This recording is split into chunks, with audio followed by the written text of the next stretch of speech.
विगत लगभग 100 से ऊपर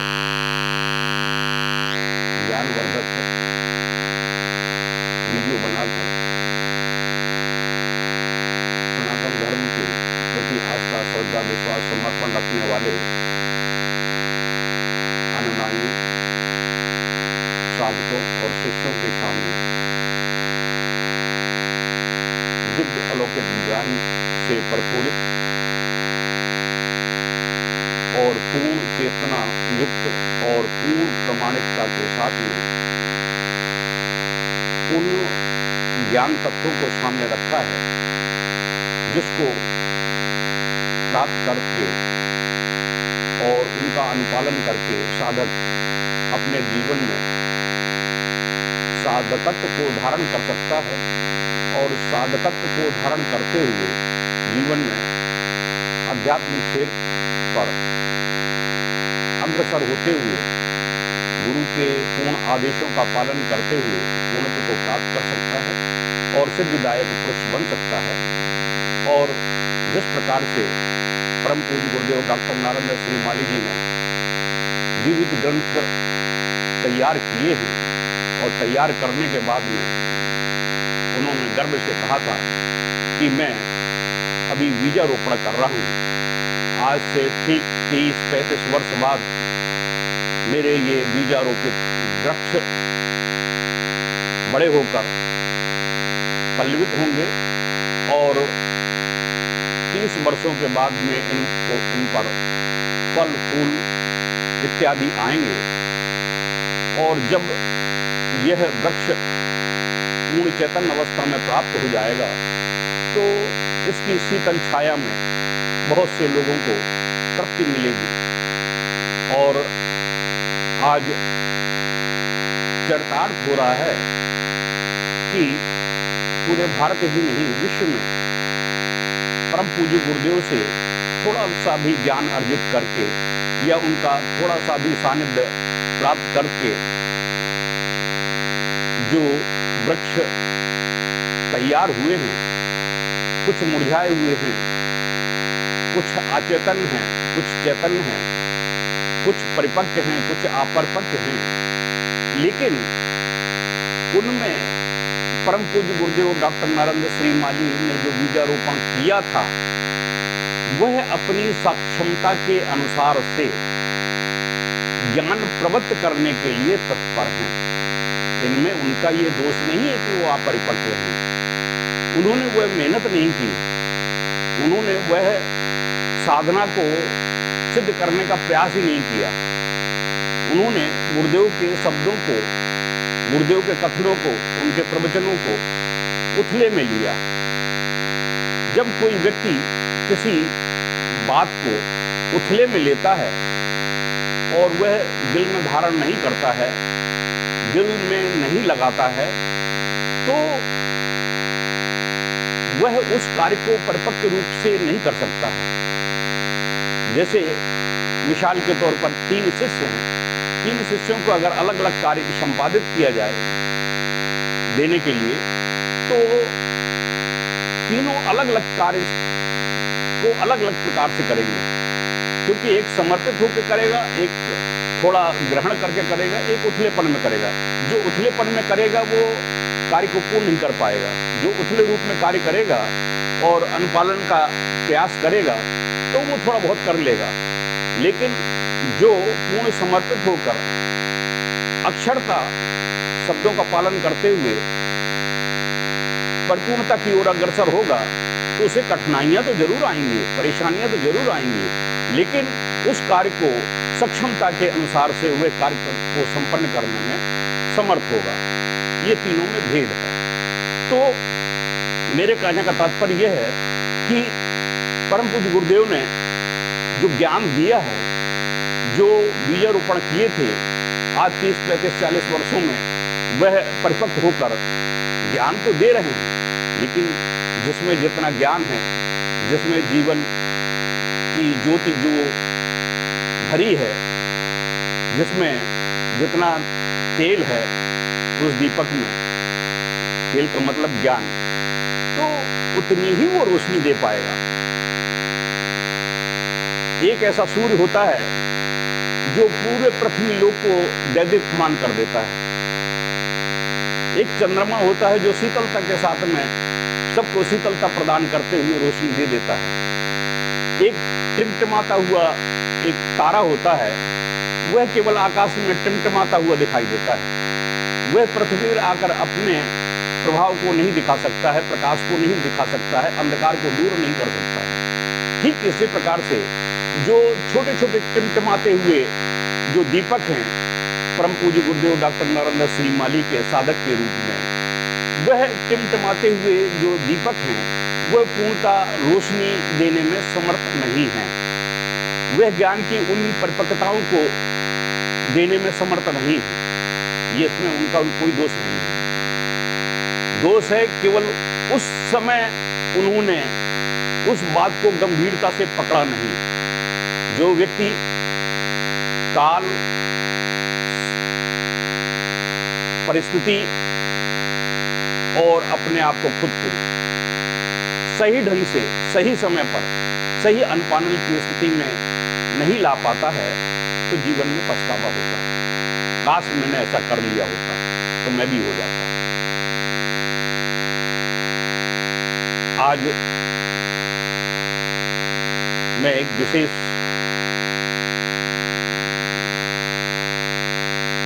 प्रक्रिया, मैंने जैसे कि कल कुंडली जागरण से संबंधित एक अपरिपक्व ज्ञान मुझे प्राप्त हुआ था, उसको परिपक्वता प्रदान की। आज्ञा चक्र के बारे में, शक्तिपात के बारे में मैंने ज्ञान प्रदत्त किया। तो वह ज्ञान अप्रथम है, क्योंकि वह जो ज्ञान प्रदत्त किया गया है वह अनुभवात्मक है, अनुभव में लिया गया। अनुभवात्मक जो ज्ञान होता है वह पुस्तकों में नहीं मिलता है, वह केवल गुरुमुख से ही प्राप्त होता है, क्योंकि उन्होंने उसका अनुभव लिया है। जैसे कि आप गुड़ खाएं, गुड़ खाएं तो उनसे पूछे इसका स्वाद कैसा है, तो वो कहते हैं कि मीठा है। अब मीठा कैसा होता है, मिर्च का स्वाद कड़वा है तो कड़वा कैसे होता है, तो ये तो खाने वाला ही जान सकता है, सामने वाले को केवल बताया जा सकता है। तो कहने का तात्पर्य ये है कि जो ज्ञान है अगर पुस्तकों में लिख दिया, तो वो केवल उतना ही है कि कोई सामने वाला व्यक्ति कह रहा है कि मैंने गुड़ खाया और गुड़ मीठा है। उसका स्वाद उस व्यक्ति को नहीं मिल पाएगा जो सुन रहा है, इसलिए उसको गुड़ खाना पड़ेगा। जब वो गुड़ खाएगा तब गुड़ का स्वाद उसको मालूम पड़ेगा। तो मेरे कहने का तात्पर्य यह है कि मैंने जो दीक्षा का, कुंडली जागरण का, आज्ञा चक्र जागृत करने का जो मैंने ज्ञान बताया, स्वाद बताया कि ये स्वाद ऐसा है, उसका प्रभाव ये ऐसा है, तो ऐसा है क्योंकि मैंने अनुभव किया, इस वजह से बताया। अब आपने सुना तो आपको वो चीज प्राप्त नहीं हो पाएगी, क्योंकि आपने सुना है केवल कि हाँ ऐसा है। जैसे मैंने गुड़ का बताया कि गुड़ मीठा है तो मीठा है, लेकिन अब मीठा है तो मीठे को आपको गुड़ खाना ही पड़ेगा।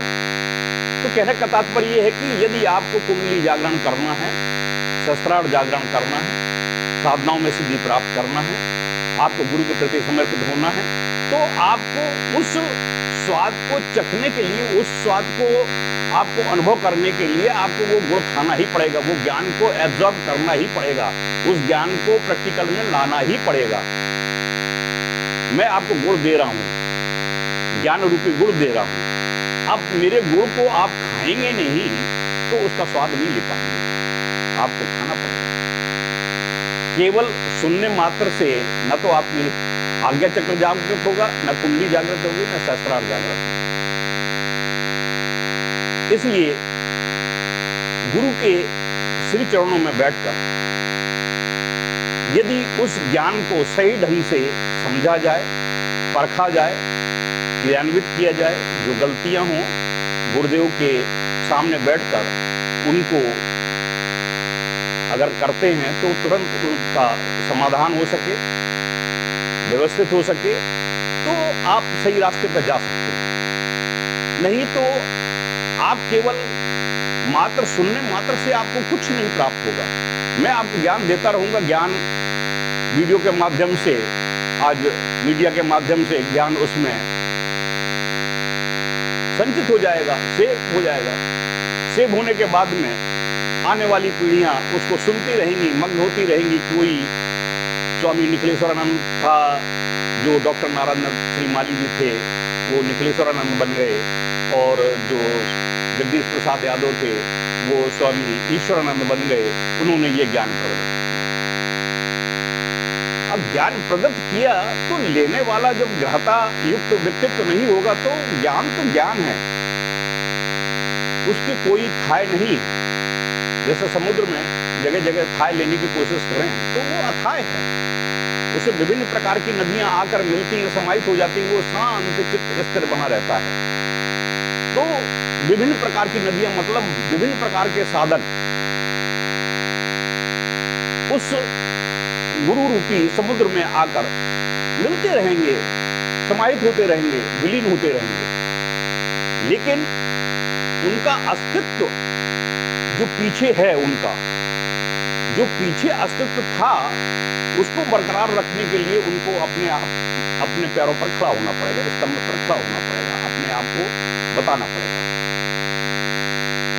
जैसे गंगा का अस्तित्व है, स्वर्ग से आई और स्वर्ग से वहां से चलकर उन्होंने गंगा सागर तक जो रास्ता तय किया, उस रास्ते में जो जो कृत्य होते हैं गंगा के साथ में या गंगा के पानी के साथ में, वह कृत्य अक्षुण्ण रहते हैं। इसी प्रकार से साधक जब जन्म लेता है, जन्म लेने के बाद में गुरु में विलीन होने की जो जब तक प्रक्रिया होती है, वह प्रक्रिया होने तक उसके किए हुए कृत्य हमेशा याद रखे जाते हैं और वह कृत्यों को हमेशा चिरंजीवता प्राप्त होती है। यदि वह गुरु में पूर्णता समाहित हो जाता है और इष्ट में समाहित हो जाता है तो उसका अस्तित्व समाप्त हो जाता है। वह फिर ना तो जगदीश प्रसाद यादव बन पाता है, रह पाता है, और ना संतोष रह पाता है, ना चंदा सिंह पहल रह पाते हैं, ना डॉक्टर बनर्जी रह पाते हैं, ना प्रताप शंकर पंड्या रह पाते हैं, ना रणजीत चौबे रह पाते हैं। वो सब समाप्त हो जाते हैं। क्यों? क्योंकि वे गुरु में विलीन हो चुके। लेकिन उनके पीछे का जो रास्ता है, जो उन्होंने गुरु से ज्ञान लेकर, क्योंकि एक जब पौधा रोपित होता है, रोपित होने के बाद में जैसे जैसे जैसे जैसे बड़ा होता है तो उसके टहनियां निकलती हैं, पत्तियां निकलती हैं, फिर पत्तियां झड़ जाती हैं, फिर नई पत्तियां निकलती हैं, नई टहनियां निकलती हैं, फिर बढ़ता है, फिर बढ़ता है। वो हर साल बसंत के मौसम में वो प्रस्फुटित होता है और बसंत के मौसम में वह नई डालियां, नई पत्तियां, नई व्यवस्थाएं बन के फल फूल करके अपने आप को वृद्धि युक्त करता है। ठीक इसी प्रकार से बसंत का तात्पर्य यह है कि साधक के जीवन में कुछ ऐसे क्षण आते हैं, बसंत का मतलब समझा रहा हूं, कुछ ऐसे क्षण आते हैं जैसे कि नवरात्रि के विशिष्ट पर्व, दोनों प्रकट अप्रकट, दीपावली, दशहरा, होली, एकादशियां, पंचमी तिथि, दसवीं तिथि और विशिष्ट पर्व। इन पर्वों में यह बसंत के पर्व हैं साधक के जीवन में। इन बसंत के पर्व में उस साधक के अंदर फल फूल और पत्तियां और उसके तने बढ़ते हैं। मतलब इन विशिष्ट पर्वों में वह साधना संपन्न करके अपने आप को वृद्धि युक्त करता है, और जब वृद्धि युक्त करता है तो वह बढ़ता हुआ कितने ऊंचाई तक जाता है, यह उसके कर्म क्षेत्र पर निर्भर करता है। और उसके प्रैक्टिकल पर निर्भर करता है, क्योंकि वह जब पृथ्वी पर खड़ा होता है तो पृथ्वी किसी का भेद नहीं करती है, किसी वृक्ष के साथ में भेदभाव नहीं करती है। उसको पालन पोषण के लिए उपयुक्त प्रकृति व्यवस्था करती है, पानी की भी, वायु की भी, ज्योति की भी, ऊर्जा की भी, सभी प्रकृति उसको व्यवस्थित ढंग से व्यवस्था करती है। अब उसके जो बीज में संक्रमण है वह उस पर निर्भर करता है कि बीज में क्या संक्रमण था। अगर बीज बिल्कुल परिपक्व है तो वृक्ष भी परिपक्व ही पैदा होगा और परिपक्वता को ही प्राप्त करेगा।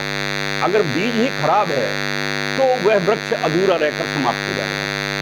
मतलब कहने का तात्पर्य यह है कि कई साधक जीवन तो जीते हैं, जन्म तो लेते हैं, लेकिन पूर्व जन्मों के कर्मों के संचय के अनुरूप और जिन माता पिता के सहयोग से उसने इस शरीर को धारण किया है, उनके सहयोग के कर्म के फलस्वरूप फिर तीसरे स्टेप पर आता है सामाजिक परिवेश। सामाजिक परिवेश के फलस्वरूप फिर सामाजिक परिवेश के फलस्वरूप फिर उसका क्रियात्मक जो पक्ष आता है, इन सबका मिलकर इससे जो वो कार्य निर्मित करता है, तो उसकी जो संक्रमण क्रिया है वो संक्रमण क्रिया संतुलित होकर क्षण कर उसको परिपक्व स्थिति प्राप्त करती है। जैसे कि मिसाल के तौर पर आपको कोई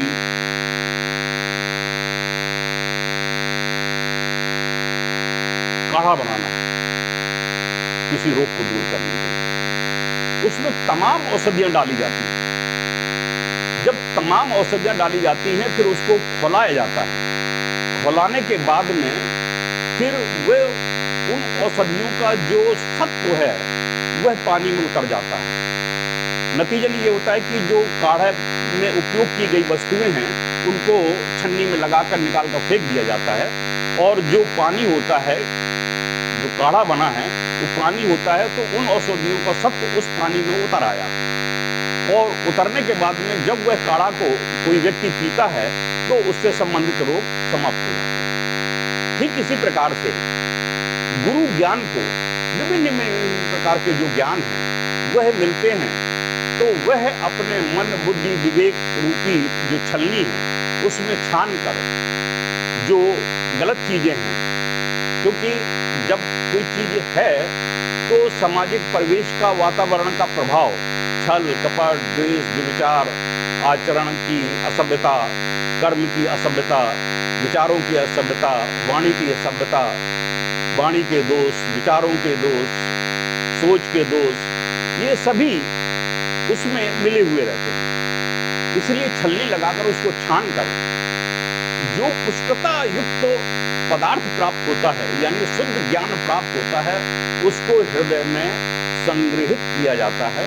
तभी साधक शुद्ध और पवित्र और परिपक्व होकर आने वाले समय में पूर्ण छाया युक्त व्यवस्था देने के लिए समर्थ हो जाता है। वरना अपरिपक्व जो वृक्ष तैयार होता है वह अपरिपक्वता लिए हुए किसी को छाया नहीं दे सकता है। हाँ, इतना एहसास हो सकता है कि जैसे कि ये पीपल का पेड़ है, ये वृक्ष का, ये बरगद का पेड़ है, ये नीम का पेड़ है, ये है, उसकी भाषा तो समझ में आ जाएगी, लेकिन उसके जो लाभ हैं आम जन समाज को वो नहीं मिल पाएंगे। इसलिए जरूरी है कि गुरु ज्ञान को पूर्ण गृहता के साथ में छलनी लगाकर छान कर उसको पीना चाहिए, लेना चाहिए, ग्रहण करना चाहिए। कई लोग ऐसे हैं कि उन पर किसी प्रकार का कोई प्रभाव नहीं पड़ता है। जैसे कि मिसाल के तौर पर मैं ज्ञान दे रहा हूँ, मैं बता रहा हूँ, मैं उन जिन चीज़ों का प्रत्यक्षदर्शी हूँ, मैं बता रहा हूँ कि दाढ़ी मूछ का जो चित्र गुरुदेव का बनाया है वो चित्रकारों के द्वारा बनाया गया चित्र है। इसको कोई भी साधक अपने पूजा स्थल पर न रखे, क्योंकि ये डॉक्टर नारायण श्रीमाली जी का चित्र है ही नहीं। उनका मूल विग्रह है, चित्र है। उन्होंने जब यूनिवर्सिटी से त्याग पत्र लेकर अज्ञात तंत्रों की खोज में वह हिमालय की ओर प्रस्थान किए, तो उनके पास में एक झोला और एक धोती कुर्ता सफेद रहता था। उन्होंने पूरे तंत्र मंत्र यंत्र अज्ञात तंत्रों की खोज में जो दर दर भटके हिमालय कंदराओं में गुफाओं में योगी सन्यासियों से मिले और मिलने के बाद उन्होंने उन तंत्र मंत्र की विधाओं को ग्रहण किया, सीखा, प्रैक्टिकल में लिया और उनको प्रैक्टिकल लेने के बाद में अपने आप को दिव्यता युक्त स्थिति में ले जाकर सिद्धाश्रम में प्रवेश किया। तो जब सिद्धाश्रम में प्रवेश किया तो उन्होंने इसी धोती कुर्ता, सफेद धोती कुर्ता में ही प्रवेश किया। प्रवेश करने के बाद में भौतिक शरीर में भी यहाँ पर जन्म से आखिर तक रहे तो सफेद धोती कुर्ता में ही रहे। इसलिए सभी साधक ध्यान पूर्वक सुन लें, समझ लें कि उन्होंने कभी भी सन्यासी रूप में धारण नहीं किया, उनके कभी भी बड़े बाल नहीं हुए, कभी भी उन्होंने गेरुए वस्त्र धारण नहीं किए, कभी भी बड़ी इस प्रकार के नंगे होकर रुद्राक्ष माला वगैरह जटा वगैरह ये वो धारण किए हैं। ये मीडिया का जमाना है, आज कर रहे हैं। दूसरी बात ये, कई लोग मेरे सामने प्रश्न रखते हैं कि गुरुदेव ने अपने साधना काल में अपने पीछे जो मूर्तियां रखी हैं, 2 मूर्तियां रखी हैं सन्यासी की और एक आशीर्वाद देते हुए गुरु नारायण दर्शनमाली के रूप में, तो मैं आपको बताना चाहता हूं कि गुरुदेव किसी के भावनाओं को ठेस नहीं पहुंचाते थे। इसलिए उन्होंने विवश होकर अपनी भावनाओं को रोकते हुए भविष्य में अपने साथ होने वाली क्रियाओं का, जो मैं आज उनके कृत्य को संभालने का प्रयास कर रहा हूं, जो उनकी भावनाओं, अपनी भावनाओं को दबाते हुए उन्होंने अनुमति जो दी है, उसका मैं आज सुधार के रूप में प्रयास करने का कार्य कर रहा हूं। क्योंकि गुरुदेव ने अनुमति बेमन से दी थी और कहा था कि यदि मैं अभी अनुमति दे देता हूं, मैं अपने पीछे इन चित्रों को लगा देता हूं, तो आने वाले समय में मेरे मूल विग्रह समाप्त हो जाएंगे और मेरे मूल विग्रह की जगह ये ले लेंगे, इसलिए मैं इनको अनुमति नहीं दूंगा। लेकिन षड्यंत्र के अंतर्गत दबाव डाला गया। दबाव डालने, क्योंकि भविष्य का जो षड्यंत्र था वो बहुत लंबा था, इसलिए उस षड्यंत्र को गुरुदेव जानते भी थे, समझते भी थे। और चंडीगढ़ में जब और दिल्ली में भी जब शिविर लगे, उसमें उन्होंने इन चीज़ों को इंगित भी कर दिया था, बता भी दिया था। आप उनका वीडियो देख सकते हैं। तो आप सभी को मेरा अनुरोध भी है, हाथ जोड़कर प्रार्थना भी है कि परम पूज्य गुरुदेव के अस्तित्व को बचाने के लिए सहयोग करें और सभी उन चित्रों को विलुप्त कर दें जो चित्रकारों के द्वारा बनाए हुए हैं और जगह जगह पर उनको स्थापित किया जा रहा है। जैसे कि मैं अभी वीडियो देख रहा था, वीडियो में गुरुदेव मूल रूप में अपने मुख से, अपने ही फोटो के माध्यम से उन्होंने दुर्लोकोपनिषद दिया था। किसी षड्यंत्रकारी ने उसमें गुरुदेव की जटाधारी का चित्र लगाकर उस दुर्लोकोपनिषद को प्रस्तुत कर दिया। इस प्रकार से गुरुदेव ने अपनी जीवनी का एक लेख लिखा था, उस जीवनी में भी वह लेख लगा दिया गया। लेकिन उन मूर्खों को ये नहीं मालूम है कि उसमें कहीं भी गुरुदेव ने अपने उस सन्यासी रूप का जिक्र ही नहीं किया है, ना कोई मूर्ति है। तो कम से कम कोई कार्य करे तो कम से कम प्रामाणिकता के साथ में करे। मैं जो बात कह रहा हूँ, जोधपुर में जाकर उनका पूरा जीवन जोधपुर में व्यतीत हुआ है। अगर प्रामाणिकता अगर चाहिए तो जो लोग उनको बचपन से, जवानी से और अंत तक के जीवन के सहयोगी रहे, उनसे उन चीज की प्रामाणिकता ले सकते हैं। इसमें मुझे कहने की आवश्यकता नहीं है। अगर किसी को प्रमाण चाहिए, मेरे से कोई प्रश्न ना करे। मैं तो केवल इतना बता सकता हूं जहां तक मैं जानता हूं, मैंने पढ़ा है, मैं जानता हूं उनको, और मैंने जीवन के बचपन से लेके अंत तक का आधे जीवन का लगभग सहयोगी रहा हूं। तो मुझे ज्ञात है, उनके कहे हुए शब्द याद है, उनके क्रिया के सब प्रक्रियाओं का ज्ञान है। इसलिए मैं इस वीडियो के माध्यम से सबको प्रार्थना युक्त याचना करता हूँ कि गुरुदेव के मूल विग्रह का ही उपयोग करें। इसमें आपका हित है, भला है। नहीं तो गुरुदेव यदि मेरी वाणी से ये शब्द निकलवा रहे हैं तो निश्चित रूप से यदि कोई साधक मेरे इन वाणियों का उपयोग नहीं करेगा और अपने अहंकार बस गुरुदेव के षड्यंत्रों का अभी भी उपयोग करेगा, गुरुदेव के नाम को समाप्त करने के लिए षड्यंत्र करेगा, तो गुरुदेव उनको माफ नहीं करेंगे। क्योंकि आप लोगों को शायद ज्ञान नहीं है, मैं ऐसे ऐसे प्रमाण दे सकता हूं, मेरे पास ऐसे ऐसे प्रमाण हैं। जिन लोगों ने गुरुदेव के साथ षड्यंत्र किया उनके शरीर इतने विषाक्त हुए कि उनके शरीर को छूना मुश्किल पड़ गया। उनके शरीर में कीड़े पड़े हैं, उनके बच्चे, उनकी बीवियां उस शरीर को स्पर्श तक नहीं कर पाएंगे। जिन लोगों ने गुरुदेव के समकालीन ही अपने आप को गुरु पद में स्थापित करने की व्यवस्थाएं संपन्न की, उनके क्या हाल हुए हैं सबको मालूम है। और जिन लोगों ने गुरुदेव के साथ षड्यंत्र किए उन लोगों के क्या हाल है उन सभी को मालूम है। तो मैं तो देखता चला आ रहा हूं, इसलिए मैं आगाह कर रहा हूं। ये स्वामी ईश्वरानंद या जगदीश प्रसाद यादव की कोई वाणी नहीं है। मुझे कुछ संकेत प्राप्त हो रहे हैं, गुरुदेव की जो विफलता है वो मुझे इंगित कर रही है, इसलिए मैं विफलतापूर्वक इन शब्दों का प्रयोग कर रहा हूं। इसमें आप सहयोग करेंगे तो आपका ही भला है, वरना आपका अनिष्ट होने से कोई नहीं रोक सकता। आप देखिए, आने वाले समय के लिए गुरुदेव ने छूट दे रखी है। अगर आप लोग इस तरह से उपयोग में सही ढंग से नहीं लाएंगे, सही क्रियान्वित नहीं होंगे, तो इसके फल भुगतने के लिए आप लोग तैयार रहेंगे।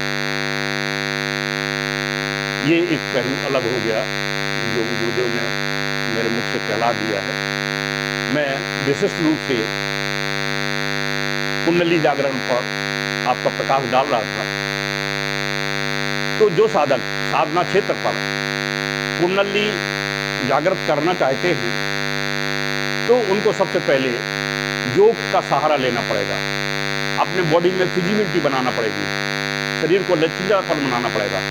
जब आप योग में दक्ष हो जाएंगे, हल्का सा शरीर में लचीलापन आ जाएगा, आप रेचक, पूरक, कुंभक, भस्त्रिका, प्राणायाम और कपालभाति इत्यादि करते हुए त्राटक का एक शक्ति चक्र है, उस शक्ति चक्र पर आप त्राटक की प्रक्रिया 32 मिनट तक संपन्न कर लेंगे, तब आपकी कुंडली चेतनता को धारण करती है। और चेतनता धारण करने के लिए जब आप भस्त्रिका के बैठे बैठे अपने नाभि को हिलाते हुए 150 बार, जो साधक 150 बार भस्त्रिका कर लेता है तो उसका शरीर चेतन हो जाता है। फिर उसके बाद में 32 बार ओम का उच्चारण करते हुए नाभि से सहस्त्रार तक, सहस्त्रार से नाभि तक ओम का संचरण करते हुए, और पूरे शरीर में जो हमारे रोम हैं वह सभी छिद्र हैं जिनसे हमारी ध्वनि निकलती है और श्वास निकलती है, श्वास आती है, श्वास जाती है, ध्वनि आती है, ध्वनि जाती है। तो जब ओम की प्रक्रिया हमारे रोम से उच्चरित होना शुरू हो जाती है तो साधक ये समझ ले कि मेरे शरीर में पूर्ण चेतनता आ गई। अगर यह प्रक्रिया नहीं आती है तो वो साधक बिल्कुल स्पष्ट रूप से समझ ले कि उनका शरीर चेतन नहीं है। वह कितना ही भ्रमित अपने आप को करते रहें मन बुद्धि विवेक से, तर्क से, लेकिन उनका शरीर चेतन नहीं है। उसका उदाहरण बताता हूँ। मीरा का शरीर पूर्ण चैतन्य था, कृष्णमय था। जब वह उद्धव वृंदावन में राधा के पास में गए, यानी लेटे हुए थे वृंदावन में, तो उनको रात्रि में ध्वनि आ रही थी कृष्ण कृष्ण कृष्ण करके। मैंने वृतांत पहले भी दिया है इसका, तो मैं एक प्रमाण दे रहा हूँ कि वह ध्वनि की ओर आकर्षित होते हुए गए तो देखा कि राधा बेसुध अवस्था में लेटी हुई थी और उनके शरीर के रोम से कृष्ण कृष्ण का उच्चारण हो रहा था। तो वह साधक की एक चेतन अवस्था थी। कृष्ण को उन्होंने रोम में स्थापित कर लिया था, मीरा ने अपने शरीर में रोम में स्थापित कर लिया था। इसी प्रकार से जब ओम का उच्चारण करते हुए आपका शरीर पूर्ण चेतन हो जाएगा, रोम रोम से आपका ओम की ध्वनि उच्चरित होना शुरू हो जाएगी, तो आप देखेंगे, क्योंकि ब्रह्मांड में जितनी भी धुनियां हैं, चाहे वो सीटी बज रही हो, चाहे कोई बोल रहा हो, या पवन चल रही हो, या कहीं धक्का लग रहा हो, या कुछ वैसे ही ध्वनियां उत्पन्न हो रही हो, वह सभी ओम से गुम्फित हैं। सभी ध्वनियों में ओम निकलता है। केवल मनुष्य की वाणी और पशु पक्षी कीट पतंगों की वाणी से जो ध्वनि निकलती है उसमें ओम नहीं निकलता है। इसलिए मनुष्य को मैं प्रेरित कर रहा हूं कि अपने वाणी को ओम में परिवर्तित कर दें। यानी इस ब्रह्मांड में जितनी भी ध्वनियां हैं वे सब ओम युक्त हैं। अब अपनी वाणी को ओम युक्त बना दें। जिस दिन आप ओम युक्त बना देंगे, आपका शरीर पूरा ओम युक्त हो जाएगा, तब आपका शरीर पूर्ण चेतन हो जाएगा। जब चेतन हो जाएगा तो चेतन होने के उपरांत में आप कुंडली के विशिष्ट मंत्र मैं प्रकट किए देता हूं।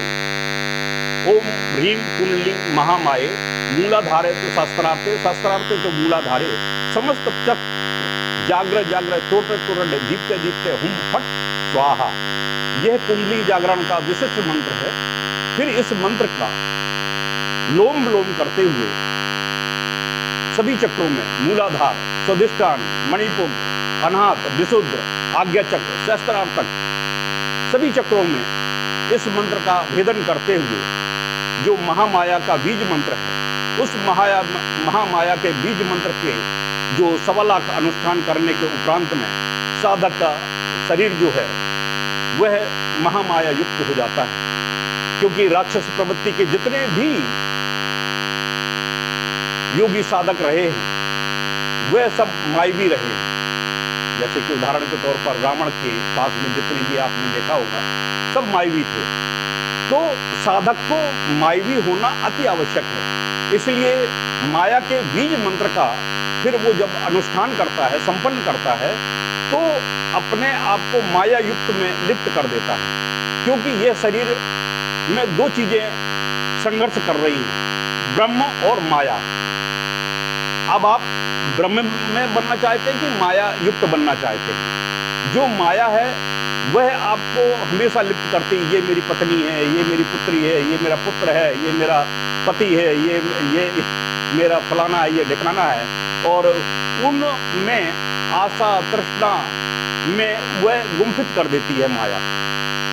और जब गुम्फित कर देती है तो उसी में फंसा कर रख देती है। इसलिए अब माया को वहां गुम्फित जहां हुई है वहां से निकालना है। वहां से निकालने के लिए आपको अगर कोई समुद्र में या नदी में या तालाब में या किसी पानी के पोखर में कोई चीज आपकी गिर गई है तो वहां निकालने के लिए आपको डुबकी तो लगाना ही पड़ेगी, तभी आप उससे निकाल पाएंगे। वरना खड़े खड़े आप पगार किनारे पर खड़े खड़े नहीं निकाल सकते। इसलिए आपको डुबकी लगाना ही पड़ेगी। इसलिए उस महामाया रूपी बीज का आप उपयोग करके उस महामाया रूपी समुद्र में डुबकी लगाना ही पड़ेगा। आपको ये ज्ञान करना पड़ेगा कि ये जो मेरी पत्नी है, ये जो मेरा पति है, ये मेरा पुत्र है, ये मेरी पुत्री है, ये मेरा फलाना है, ये ढिकाना है, ये मेरा सगा संबंधी है, ये माता है, ये पिता है। ये सब केवल छल कपट है। ये छल कपट है, इनसे कोई लेना देना नहीं है। ये केवल एक समय के साथी हैं। कितने समय के साथी हैं? जब तक आपके शरीर में प्राण तत्व चल रहे हैं। जिस समय आपके शरीर से प्राण तत्व निकले और इस भौतिक शरीर को फिर वो 100 बांध लेंगे और तुरंत 1 घंटा नहीं लगेगा, आपके 100 को जलाकर भस्म कर देंगे। जब भस्म कर देंगे तो माया का जो प्रलोभ है वो सब समाप्त हो जाएगा। कोई किसी का ना तो पिता रहा, न पुत्री रही, न भाई रहा, न बंधु रहा, न बांधव रहा, न कोई रहा। यानी कि माया से वह माया में ही लिप्त हो गया। इसलिए आपको माया रूपी व्यक्तित्व को बचाने के लिए आपको माया रूपी समुद्र में आपको गोता लगाना ही पड़ेगा। जब गोता लगा के आएंगे तो फिर अपने जीवन का केवल कर्तव्य का निर्वाह करेंगे, रोल का निर्वाह करेंगे कि प्रभु ने मुझे जो रोल दिया है, पति का रोल दिया है, तो पति का रोल का है कि अपने परिवार का पालन पोषण वगैरह करेंगे। पत्नी है तो पत्नी का आप बच्चे पैदा करेंगे, बच्चा पैदा करके आप उनका पालन पोषण करके उनको परिपक्व अवस्था में करेंगे।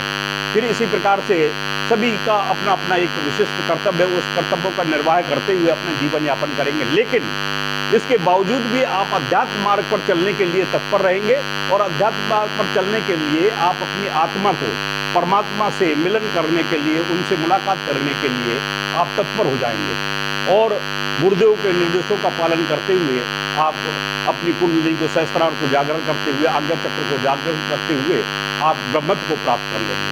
अभी मैंने कल रात्रि में सभी साधकों को निर्देशित किया था कि जिन्होंने गुरु सिद्धि महायंत्र प्राप्त करके गुरु के 1.25 लाख मंत्र जाप कर लिए, उनको मैं शांभवी दीक्षा और ब्रह्मत्व दीक्षा से परिपूरित करने वाला हूं, और शीघ्र परिपूरित करके उनको गुप्त नवरात्रि जो 6 जुलाई 2024 से प्रारंभ होने वाली है, उसके लिए मैं साधनारत रहने के लिए प्रेरित कर रहा हूं। और उनको इन शांभवी दीक्षा और ब्रह्मत्व दीक्षा से अवशिष्ट करके माँ भगवती जगदम्बा, क्योंकि जिस समय मैंने दीक्षा दी है उस समय मैंने भगवती जगदम्बा को प्रत्यक्ष रूप से उनका साक्षात्कार करवाया है कि मैं ईश्वरानंद हूँ, मैं भगवती जगदम्बा आपको जानता हूँ, ये मेरा शिष्य है जिसको मैं दीक्षा दे रहा हूँ, ये भविष्य में साधना करेगा। जब भविष्य में साधना करेगा तो मैं मेरा नाम लेते हुए, स्वामी निखिलेश्वरानंद या डॉक्टर नारायण श्रीमाली का नाम लेते हुए जब आपकी साधना संपन्न करेगा तो आपका भी कर्तव्य बनेगा कि मेरे शिष्य को आप आशीर्वाद प्रदान करें। तो जब वो साधना संपन्न करेगा, क्योंकि मैंने इंट्रोड्यूस करा दिया है, साधना करेगा तो साधना में सिद्धि उसको प्राप्त होगी ही, इफ एंड बट का कोई मतलब है ही नहीं। इसलिए दीक्षा देने में जो परिपक्वता है, जो श्रेष्ठता है, जो दिव्यता है, वो चरितार्थ होती है।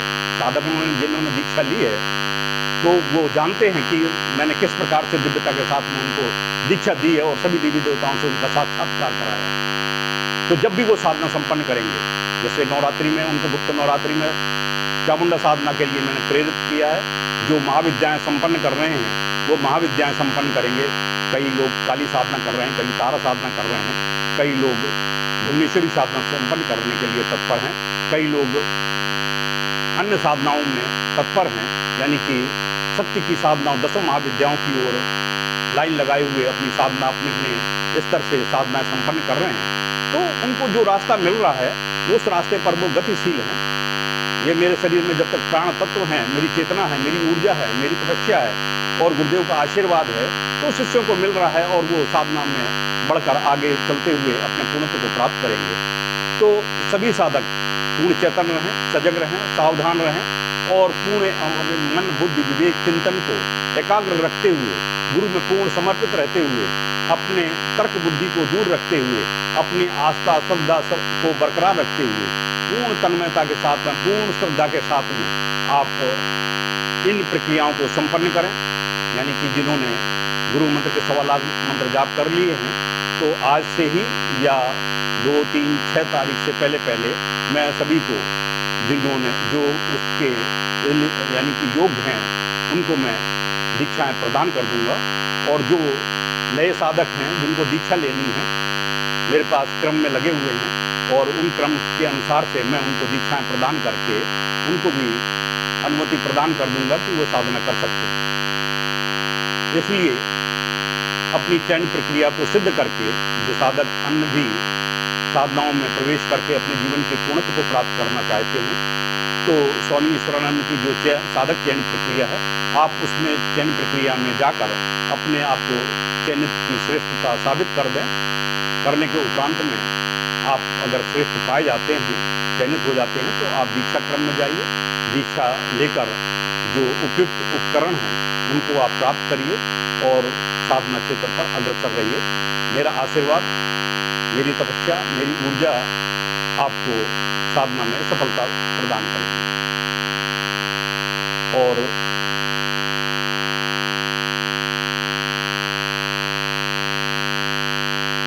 मेरा शुभ आशीर्वाद है कि आपको साधना सिद्ध हो, सफल हो। और मैं सभी दर्शकों और इस वीडियो को सुनने वालों को आगाह कराना चाहता हूं और प्रार्थना करना चाहता हूं, आदेश भी मान लीजिए या मेरी प्रार्थना मान लीजिए कि परम पूज्य गुरुदेव के जो मुझे संकेत प्राप्त हो रहे हैं उन संकेतों को बड़ी गंभीरता से लें। गुरुदेव के दाढ़ी वाले चित्र को या अन्य चित्रों को बिल्कुल भी उपयोग ना करें। गुरुदेव के मूल चित्र हैं उनका ही उपयोग करें। इनमें आप सभी साधकों का हित और भला होगा। जिन्होंने अपने फेसबुक पर, अपने व्हाट्सएप पर या कहीं भी उस चित्र को रखकर कोई कार्य कर रहे हैं, इंगित कर रहे हैं, तो आप हानि से बचने के लिए आप तुरंत ही उसको हटाकर गुरुदेव का मूल चित्र लगा दीजिए। मैं ये नहीं कह रहा हूँ कि उनसे दूर हो जाइए, आप गुरुदेव के मूल चित्र को लगा दीजिए। अगर आप आस्था और विश्वास रख रहे हैं तो आप उस प्रकरण को अपने मन में ही रखते रहिए कि मैं दाढ़ी वाले को ही पूजूंगा, तो आप दाढ़ी वाले को पूजते रहिए, आप अपने मन में रखते रहिए, लेकिन मीडिया के माध्यम से समाज में प्रकाशित मत करिए, क्योंकि समाज में प्रकाशित करने वाले का परिणाम ये है कि आने वाले भविष्य में जो अगली पीढ़ी आएगी, इस पीढ़ी के बाद जो दूसरी पीढ़ी आएगी, वो यह नहीं जान पाएगी कि डॉक्टर नरेंद्र श्रीमाली का मूल चित्र, मूल विग्रह क्या था। वह दाढ़ी वाले को ही समझेगी जो एक कलाकार के द्वारा बनाया गया चित्र है। इसलिए आप बहुत सतर्क रहें, सावधान रहें और अलग करते हुए आप अपने साधना पथ पर, अपने जीवन के अध्यात्म पथ पर चलते रहिए और सफलता को प्राप्त करिए। और इस वीडियो को मैं चाहूँगा कि ज़्यादा से ज़्यादा शेयर करें, लाइक करें, और जो भी देखे, मेरी एक प्रार्थना है, कमेंट्स है या आदेश है, जो भी इसको देखे, अगर 200, 400 जो भी साधक देखते हैं, आप कमेंट्स जरूर लिखिए। चाहे भले ही जय गुरुदेव लिखिए या आपको कैसा लगा वो लिखिए, या आप जो चाहते हैं वो लिखिए, आप कोई प्रश्न पूछना चाहते हैं तो वो लिखिए। आप कमेंट्स जरूर लिखिए, क्योंकि कमेंट्स करने से क्या होता है कि मुझे भी मालूम पड़ जाता है कि मैंने जो बोला सही बोला है कि नहीं बोला है, मैंने जो ज्ञान दिया है तो सही दिया है कि नहीं दिया है। जो ज्ञान मिला है तो तुम्हें कैसा लगा, जब तुम्हें लगा है तो दूसरा वाला सुन रहा है तो उसको क्या लगेगा। यदि आप साधना क्षेत्र पर चल रहे हैं और मेरे आदेशों को पालन करते हुए साधना क्षेत्र पर अग्रसर हो रहे हैं, तो आपको जो अनुभूतियां हो रही हैं, जो अनुभव हो रहे हैं, वो आप प्रकट करिए। प्रकट करने से दूसरों को प्रेरणा मिलेगी, आपको उनको मार्गदर्शन मिलेगा। जब मार्गदर्शन मिलेगा तो वो भी साधना पथ पर अग्रसर होने के लिए चेष्टा करेंगे और अध्यात्म पर आगे बढ़ने की चेष्टा करेंगे। इससे हमारा सनातन धर्म जो है वो परिपक्व होगा। जब सनातन धर्म परिपक्व होगा तो हमारा जो राष्ट्र है वो कम से कम हिंदू राष्ट्र होने के लिए तत्पर हो जाएगा, क्योंकि जो यूनिटी है, एकाग्रता है, एकता है, वो एकता हमें हिंदुत्व में प्रकट होनी चाहिए। अगर हिंदुत्व में एकता प्रकट नहीं होती है तो इसका दुरुपयोग कोई भी कर सकता है। जैसे वर्तमान में दुरुपयोग हो रहा है, फिल्म इंडस्ट्री में जितने भी मुसलमान युवक हैं वो सब हिंदू के लड़कियों को बरगला कर उनसे शादी कर रहे हैं। आप कोई भी हिंदू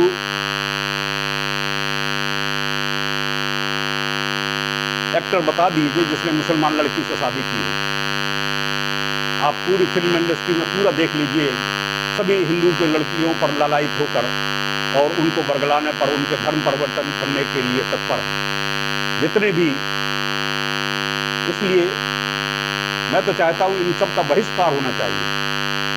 जिन्होंने अपने धर्म की लड़कियों को छोड़कर दूसरे धर्म की, हिंदू की धर्म की लड़कियों को शादी किया है, जैसे शाहरुख खान है, ये है, वो है, तमाम है, सभी हैं लगभग।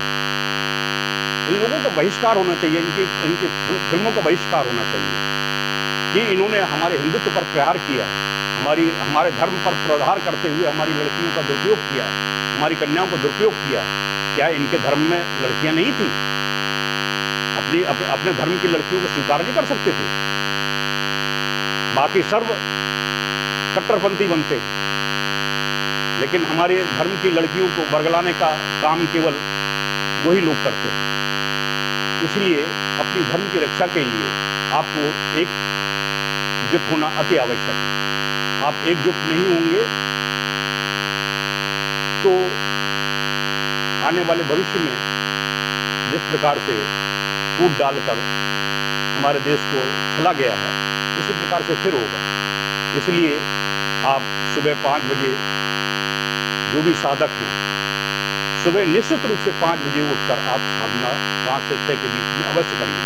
आप सोने से 1 घंटा अपना गंवा दीजिए, कम कर दीजिए सोने में।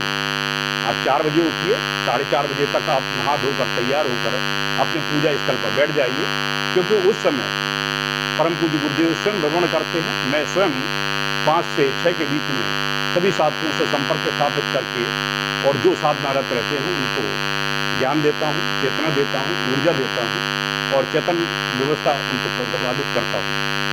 और मेरा जो समय 12 से 2:30 के बीच में है, वह सभी साधकों के बीच में संपर्क करने की स्थिति होती है और स्वप्न के माध्यम से मैं उनको ज्ञान भी दे देता हूँ, चेतना भी दे देता हूँ। इसलिए हर साधक जो मेरे से जुड़ा हुआ है चेतन रहे और मेरे सब ऊर्जा को पकड़ने का प्रयास करे, मेरे चिंतनों का पकड़ने का प्रयास करे। इसमें आपको साधना पथ पर बहुत ही लाभ प्राप्त होगा। मैं अपनी वाणी को यही विराम देता हूँ। आपसे अनुरोध करता हूँ कि इसको ज़्यादा से ज़्यादा शेयर करें, लाइक करें और सब्सक्राइब करें और लोगों को भी प्रेषित करके, शेयर करके उनको सब्सक्राइब करें, जिससे कि परम पूज्य गुरुदेव डॉक्टर नारायण दत्त श्रीमाली का ज्ञान का जो प्रवाह है वो जन जन तक पहुंचे। उनका जो अधूरा कार्य रह गया है वह पूर्ण हो। क्योंकि मैं भी आज उम्र के उस पड़ाव पर हूँ कि मुझे ये ज्ञान नहीं है कि मुझे कब जाना है, लेकिन मैं उम्र के उस पड़ाव पर हूँ कि कितना मैं ज्ञान आप लोगों को दे सकता हूँ। आप उस ज्ञान का सदुपयोग करिए और उपयोग करके आप उनका अनुपालन करिए। क्योंकि गुरुदेव भी ये कहते थे कि मेरे पास जो समय है आप एक एक समय का उपयोग करिए, मुझे प्रयोग करिए, मेरा उपयोग करिए। उपयोग करके आप करिए तो लोग बाग गुरुदेव को ले जाकर फिर शिविर लगाने लगे, अपने अपनी जगह पर शिविर लगाने लगे। गुरुदेव को अपने यहाँ बुलाकर शिविर में लगा कर, क्योंकि यहाँ एक साधक जोड़ता था, जहाँ वो लोकल में शिविर लगाते थे वहाँ 50 साधक जुड़ जाते थे, फिर 100 जुड़े, फिर 1000 जुड़े, फिर इस प्रकार से कई हजारों में लगकर वो शिविर लगते थे, तो सभी को ज्ञान मिल जाता था। तो आप लोग भी वो कार्य कर सकते हैं, आप अपने स्तर पर कार्य कर सकते हैं। अब जैसे कई साधक हैं मेरे से मिलने के लिए तत्पर रहते हैं, तो मेरे पास में वो व्यवस्था नहीं है। मैं परिवार के साथ में रह रहा हूँ तो मुझे बड़ी परेशानी होती है। इसलिए मैंने एक लेख डाला था, उसमें 1% भी कहीं से भी सहयोग सा नहीं आया, क्योंकि आजकल फ्री में ज्ञान सभी चाहते हैं। मैं वचनबद्ध हूं गुरुदेव से, इसलिए मैं ज्ञान दे रहा हूं। वरना जो समाज की प्रक्रिया और उनका जो प्रकरण मेरे सामने चरितार्थ होता है, असहयोग की जो भावना मेरे साथ में होती है, मेरे मन को बड़ी हानि पहुंचती है कि अगर मैंने एक वचन दिया है, एक बात रखी है, तो उस बात को कोई महत्व नहीं देता। किसी ने एक ढेले का, 1 रुपए का भी सहयोग देने का प्रयास नहीं किया, यह दूसरी बार हुआ। इसलिए मैं व्यक्तिगत रूप से किसी से मिलता नहीं और न मिलने की चेष्टा करूंगा भविष्य में। यदि आपको ज्ञान चाहिए है, चेतना चाहिए है, मैं फ्री में ज्ञान दे रहा हूँ, फ्री में व्यवस्थाएं कर रहा हूँ। आपको चाहिए, आप अपने स्तर पर व्यवस्थाएं करिए। आप व्यक्तिगत रूप से जिनको दीक्षा चाहिए है तो दीक्षा वीडियो कॉन्फ्रेंसिंग के माध्यम से आपको प्राप्त हो जाएगी। और जब आप लोग मेरा सहयोग नहीं करते हैं तो मैं भी आपके उस सहयोग को अनुपालन करने में असमर्थ हूँ। इसलिए आप ज़्यादा से ज़्यादा शेयर करके आप अपना ज्ञान का जो प्रकाश है वो आप वीडियो के माध्यम से प्राप्त करते रहिए और वीडियो के माध्यम से ही आप अपना लाभ लेते रहिए। जाकी रही भावना जैसी, प्रभु देखी मूरत तुम कैसी। तो जैसी आपकी भावनाएं हैं उसके अनुसार से ही आपको उसका लाभ मिलेगा।